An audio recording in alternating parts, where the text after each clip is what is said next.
सुबह अच्छी नहीं रही। मुझे किसी और की उल्टी साफ करनी पड़ी थी और उसकी गंध अब भी मेरे दिमाग में कहीं बनी हुई थी। उसके सिंक में उल्टी करते हुए दृश्य मेरे दिमाग में पूरे सुबह घूमते रहे और अब वो मुझे बिल्कुल भी यारी नहीं लग रही थी, गंदी। इसी बीच मेरा फोन लगातार बजता रहा। वह ईशान था और वह बार बार फोन कर रहा था। मेरी एक सख्त नीति थी, ईशान का फोन छठी बार आने से पहले कभी ना उठाना। अगर वो 5 बार से कम कॉल करता है तो इसका मतलब है कि कुछ बेवजह की बात होगी। हिंदू कॉलेज दिल्ली विश्वविद्यालय में मुझे 1 साल हो चुका था और ऐसा एक भी दिन नहीं था जब उसने मुझे लेक्चर्स, एक्स्ट्रा क्लासेज या जरूरी नोट्स की जानकारी देने के लिए फोन न किया हो। मेरी सामान्य आदत थी कि मैं उसकी कॉल्स को नजरअंदाज कर देता था। छठी बार फोन आने में कॉल उठाई। तुम मेरी कॉल्स क्यों नहीं उठाते? उसने गुस्से में पूछा। थोड़ा फंसा हुआ था, मैंने कहा। क्या हुआ? ठीक है, अगली बार पहली बार में उठाना, उसने कहा।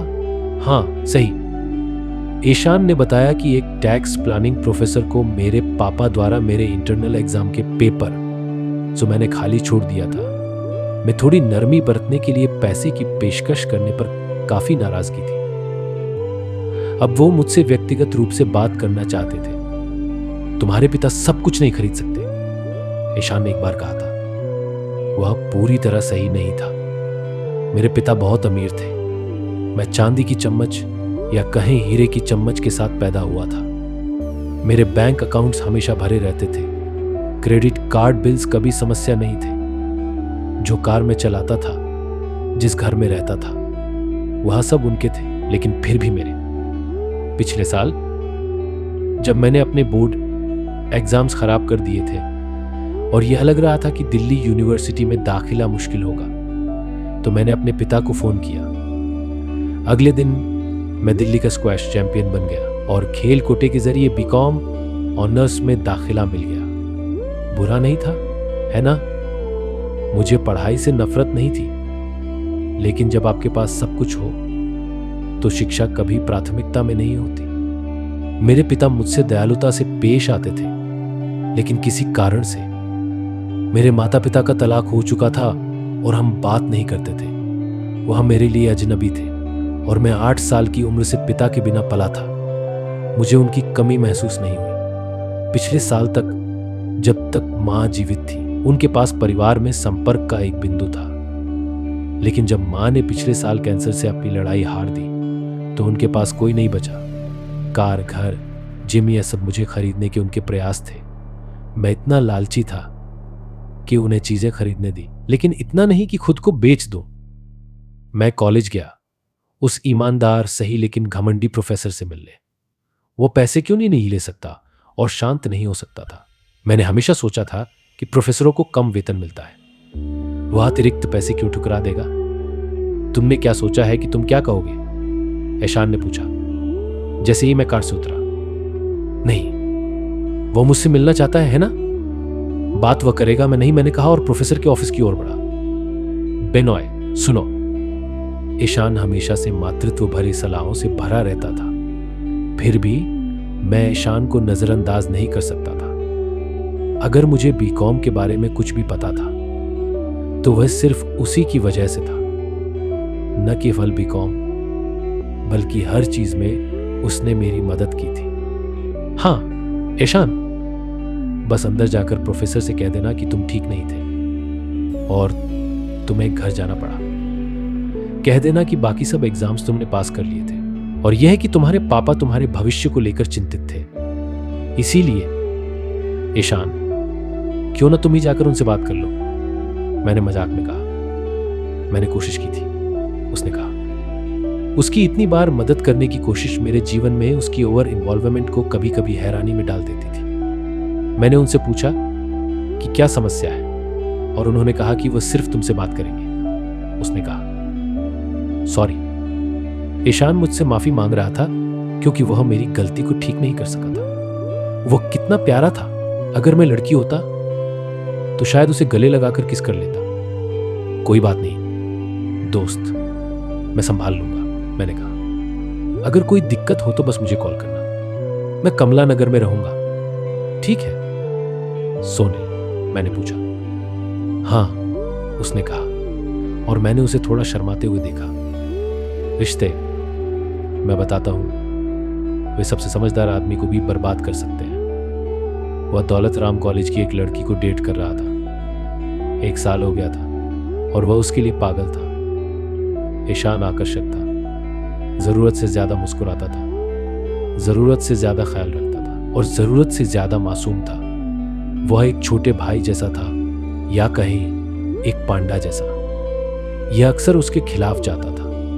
वह अक्सर किसी भी लड़की के लिए बहुत प्यारा साबित होता था। काश सोनिल भी यह देख पाती। मैं उसे पसंद नहीं करता था। वो मुझे एक घमंडी, बदतमीज, अमीर बिगड़ैल और बेकार लड़के की तरह मानती थी।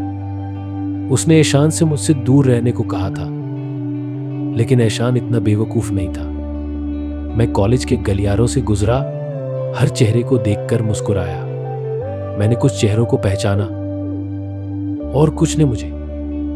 पिछले साल मैंने कॉलेज में बहुत धूमधाम से प्रवेश लिया था। बड़ी बड़ी गाड़ियां लेकर कॉलेज आता था, सीनियर्स और प्रोफेसरों से बहस करता था। जल्द ही अपने व्यवहार और अपनी ताकत के खुले दुरुपयोग के लिए कुख्यात हो गया था। कुछ दिनों के बाद लोग अपनी अपनी जिंदगी में व्यस्त हो गए और मेरी मौजूदगी को भूल गए। इस बीच मां की हालत बिगड़ रही थी और उनकी कीमोथेरेपी शुरू हो गई थी। मुझे उनके साथ रहना पड़ा। उन्होंने अपनी नौकरी छोड़ दी थी और उनकी हालत दिन ब दिन खराब होती जा रही थी। डॉक्टरों ने ज्यादा समय नहीं दिया था। मैं उनके साथ हर एक पल बिताना चाहता था। वो कैंसर से हार रही थी और यह मेरे लिए बेहद कठिन होता जा रहा था। मैंने हमेशा उन्हें एक मजबूत महिला के रूप में देखा था, जिन्होंने अकेले दम पर मुझे पाला, नौकरी की और एक बेकार बेटे को संभाला। बिनोय, उन्होंने कहा था। हाँ माँ, अपना ख्याल रखना जब मैं नहीं रहूंगी। उन्होंने मुस्कुराते हुए कहा। ऐसा मत कहो, मैंने कहा, आंखों में आंसू लिए। मैंने कभी अपनी जिंदगी उनके बिना कल्पना नहीं की थी। आप ठीक हो जाएंगी। मैं खुद से झूठ बोल रहा था। हर दिन मैंने उन्हें दर्द से गुजरते हुए देखा। धीरे धीरे मैंने उन्हें मरते हुए देखा। अस्पताल की ठंडी सख्त बेंच पर बैठकर जब उनकी चीखें सुनता तो चाहता कि वह शांति से चली जाए, बजाय हर दिन असहनीय दर्द झेलने के। आखिरकार वह दिन आ गया जब उन्होंने मुझे छोड़ दिया। वह मेरे लिए बहुत कठिन समय था। जब मेरी मां का निधन हुआ तो मैंने कॉलेज जाना बंद कर दिया। मैंने खुद को नुकसान के लिए तैयार कर लिया था, लेकिन मौत के लिए कुछ भी आपको तैयार नहीं करता। उनकी मौत के साथ मेरा एक छोटा हिस्सा भी मर गया। घर की खामोशी मुझे पागल कर देती थी। उनकी अनुपस्थिति असहनीय थी। महीनों बाद भी मैं सुबह उठकर उन्हें रसोई में ढूंढता। मैं पानी की बोतलें हर जगह छोड़ देता, सोचते हुए कि वह उन्हें फ्रिज में वापस रख देंगी। रात में चिल्लाकर उनसे खाने के लिए पूछता, फिर एहसास होता कि वह अब नहीं रही। उनका खालीपन मुझे हर दिन महसूस होता। वह मेरे लिए सब कुछ थी, मेरी पूरी दुनिया। उनकी अनुपस्थिति से मेरा जीवन पूरी तरह बदल गया था। मैंने उन हर पलों को याद किया जब मां मुझसे बात करना चाहती थी, लेकिन मैं दोस्तों के साथ फोन पर व्यस्त रहता था। उन सभी मदर्स डे को मैंने बिना मनाए जाने दिया। उन जन्मदिनों को जिन्हें मैंने उनके साथ नहीं बिताया। मुझे शर्म आती थी जब मां सार्वजनिक जगहों पर मुझे गले लगाती थी। लेकिन अब उस खाली घर और अपनी खाली जिंदगी में मैं सब कुछ करने को तैयार था कि बस वह फिर से मुझे गले लगाए और मेरा सिर अपने कंधे पर रखकर मुझे सुला दे। मैंने अपनी मां से प्यार किया था और मैं उन्हें हर दिन याद करता था। उन्होंने मेरी जिंदगी में एक ऐसी जगह छोड़ दी थी जिसे कोई भर नहीं सकता था। वह सब कुछ थी मेरी मां, मेरा परिवार। मुझे इस दुख से बाहर आने में महीनों लग गए।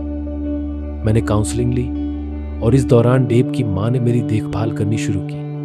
पर इस दौरान मैंने शराब और सिगरेट की लत लगा ली थी। मैंने हर वो चीज की जिससे शायद मैं अपनी जिंदगी के खालीपन को भर सकूं, लेकिन कुछ भी काम नहीं किया। जब आप अपने सबसे प्यारे व्यक्ति को अपनी ही बाहों में मरते हुए देखते हैं तो दुनिया की बाकी चीजें महत्वहीन लगने लगती हैं। आखिरकार मैंने खुद को संभालना शुरू किया। मैंने फिर से कॉलेज जाना शुरू किया, लेकिन अब मैं वो इंसान नहीं था जो पहले था। मुझे वो पुराना जीवन पसंद नहीं था, लेकिन फिर भी मैंने कुछ आदतें नहीं छोड़ी थी। प्रोफेसर अशरा के ऑफिस के बाहर उनके नाम की पट्टी पर मेरी नजर गई। डॉ एस के अशरा टैक्स प्लानिंग अक्षरों में लिखा हुआ था। मैंने गहरी सांस ली और दरवाजा खटखटाया। अंदर से एक गहरी आवाज आई, आ जाइए। सुप्रभात सर, मैंने अंदर आते हुए कहा। बैठिए बिनॉय, उन्होंने बहुत ही शांत स्वर में कहा। मैं थोड़ी हैरानी में था। मुझे उम्मीद थी कि वह मुझ पर चिल्लाएंगे। आखिरकार उन्होंने मुझे बुलाया भी तो डांटने के लिए था, है ना? ईशान ने बताया था कि उनकी छवि एक कड़वे और सख्त प्रोफेसर की थी। धन्यवाद सर, मैंने कहा और बैठ गया। तो बिनॉय, उन्होंने कहा, तुमने टैक्स प्लानिंग का एग्जाम क्यों नहीं दिया? सर, मैं ठीक नहीं था, मैंने आधे मन से जवाब दिया। झूठ बोलने का मन नहीं था, लेकिन सच बताने का भी कोई इरादा नहीं था। अच्छा, उन्होंने कहा, तुम जानते हो अगर फाइनल एग्जाम में अच्छा परफॉर्म नहीं किया तो इस सब्जेक्ट में फेल हो सकते हो।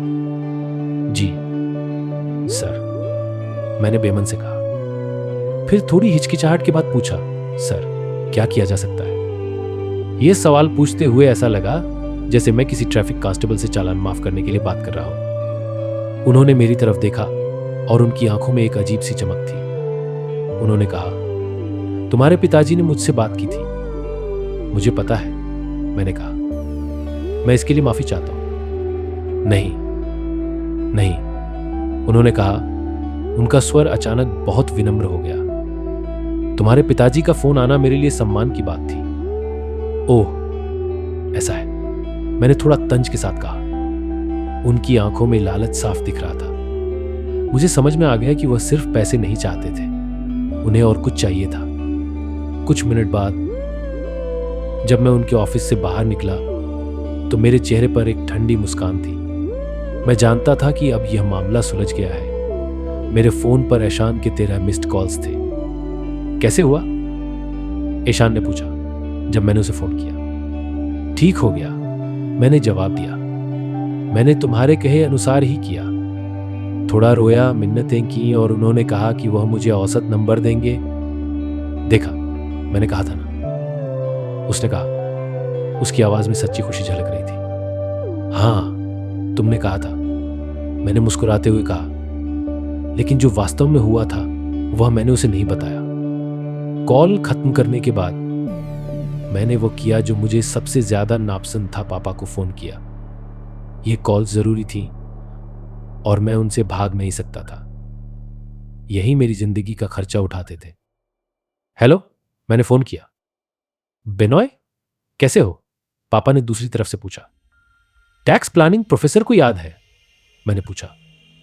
हाँ हाँ, वही एग्जाम जो तुमने मिस कर दिया था। उसने तुम्हारा नंबर खो दिया है। ओह, उन्हें और चाहिए। उनके बच्चे विदेश में पढ़ते हैं, मैंने कहा। मैं सही था। उनके बेडरूम के गद्दे रिश्वत के पैसों से भरे हुए होंगे। ईशान गलत था। मेरे पापा सब कुछ खरीद सकते थे। तो दोस्तों, आज की कहानी यहीं समाप्त होती है। उम्मीद है आपको ये कहानी पसंद आई होगी।